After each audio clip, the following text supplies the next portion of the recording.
दीक्षित तिवारी है। मैं अयोध्या से हूँ और मैं इलाहाबाद विश्वविद्यालय का छात्र हूँ इस समय।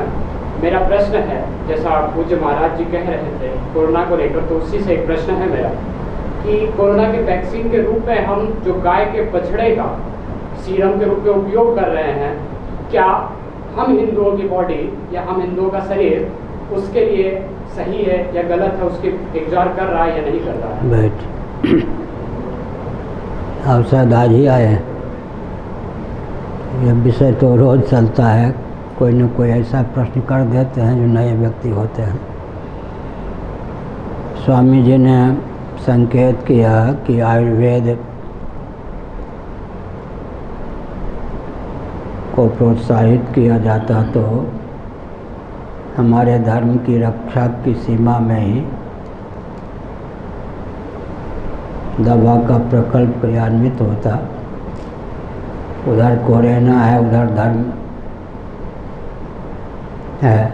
कोरोना के नाम पर भी धर्मच्युत करने का प्रयास चल रहा है, विदेशी षड्यंत्र है। मैं एक संकेत करता हूँ कि गीता के 13वें अध्याय में भगवान श्री कृष्ण का वचन है, विविक्त देश सेवित्वम अरुतिर्जन संसदि अध्यात्मक ज्ञान नित्यत्वम तत्वज्ञानार्थ दर्शनम। 6ठे अध्याय में है युक्ताहार विहारस्य। अर्थ इस प्रकार है, शांत एकांत स्थान में रहने का अभ्यास रखें, शराबी कबाबी से दूर रहने का प्रयास करें, धर्म और ब्रह्म का चिंतन करते हुए जीवन यापन करें, सात्विक आहार विहार का सेवन करके सदा निरोग रहने का मार्ग प्रशस्त करें।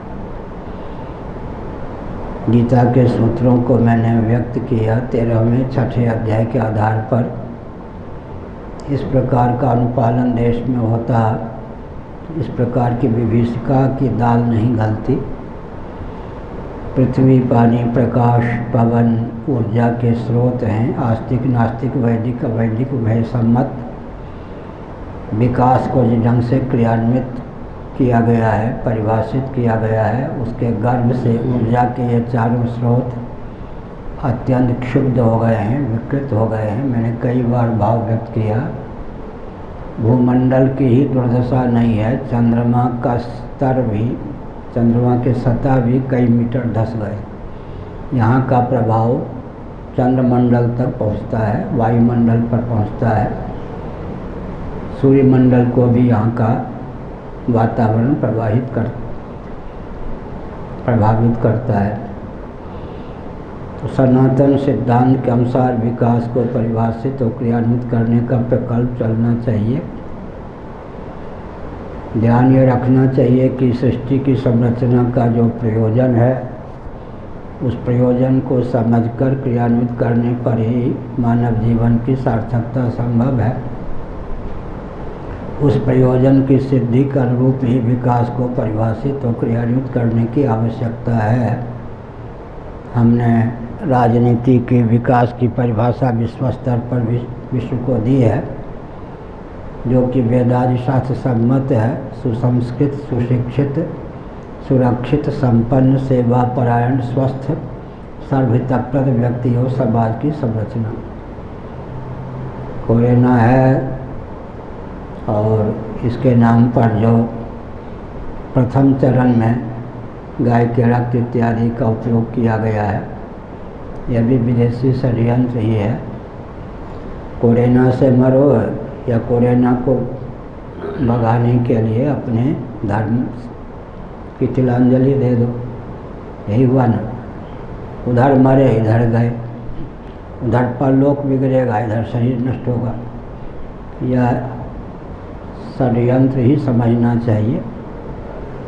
और अभी विसंगति ये है कि जो शासन तंत्र से संबद्ध महानुभाव हैं, उनमें 98% व्यक्ति तो दंड फन से चुनाव जीतते हैं। उनको तो राजनेता क्या कहेंगे, वो तो विचित्र ही होते हैं। 2% व्यक्ति राजनेता कहने योग्य हैं, उनमें भी एक व्यामोह है कि धार्मिक आध्यात्मिक जगत का नेतृत्व भी वही संभालना चाहते हैं। जैसे बहुत अच्छे हैं हमारे लाडले प्यारे यहाँ के मुख्यमंत्री आदित्यनाथ योगी जी, लेकिन अर्धकुंभ को पूर्ण कुंभ घोषित कर दिया। ये अधिकार तो किसी ने दिया नहीं होगा, किसी ऋषि मुनि ने भी तो ऐसा साहस नहीं किया होगा। अशोक सिंघल जी मेरे पास 70 बार आए, लेकिन उन्होंने क्या किया, भाजपा की या भाजपा समर्थित सरकार जहाँ पर थी वहाँ पर कुंभ मनाना शुरू कर दिया।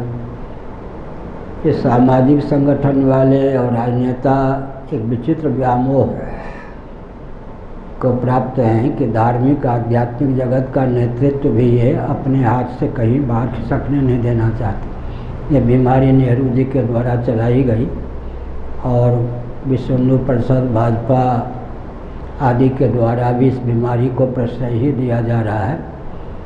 मूल में भूल यह है कि कोई भी मनवादी शासन भारत में ना हो, कोई भी मनवादी आचार्य टिक न पावे। अदूरदर्शिता की पराकाष्ठा है। मनु का अर्थ होता है, कल परसों चौथे रोज मैंने बताया, मंत्र, मंत्रार्थविद, मंत्रद्रष्टा, और मनुस्मृति का अर्थ होता है वैदिक संविधान।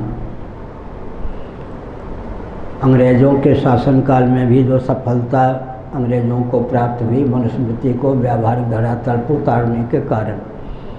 कल मैंने बताया, चाहे शिवाजी का शासन रहा हो, चंद्रगुप्त मौर्य का शासन रहा हो, चाहे विक्रमादित्य जी का शासन रहा हो, युधिष्ठिर जी का शासन रहा हो, राम जी का, रघु जी का, अम्बरीश इत्यादि महानुभावों का शासन रहा हो, जिनके शासन की और जिन शासकों की हम प्रशंसा करते हैं, उन्होंने किस संविधान को क्रियान्वित किया जो प्रशंसा के पात्र बने, और उनका शासन प्रशंसा का पात्र बना। मानना होगा कि मनुस्मृति को, जिसके कारण हमारी पहचान थी उसी के प्रति घोर अनास्था उत्पन्न कर दी गई, और उस अनास्था के शिकार करोड़ों व्यक्ति हो गए। तो एक सियार बोलता है तो देखा देखिए जंगल के सब सियार बोलने लगते हैं। जिसको मनुस्मृति के या जिल्द का ही दर्शन हुआ हो या न हुआ हो नहीं कह सकते। बहुत बढ़िया एक समीक्षा आई थी समाचार पत्र में।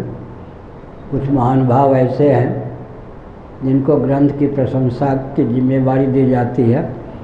ग्रंथ के जिल्द देखें या न देखें, केवल नाम सुना दिया जाता है, उसकी समीक्षा शुरू कर देते हैं, प्रशंसा। फिर आया था कि अगर कोई महिला का ग्रंथ हो और महिला सुंदरी हो तो उसकी प्रशंसा करते करते वघाते नहीं, भले वो ग्रंथ उनके सामने आया हो या ना आया।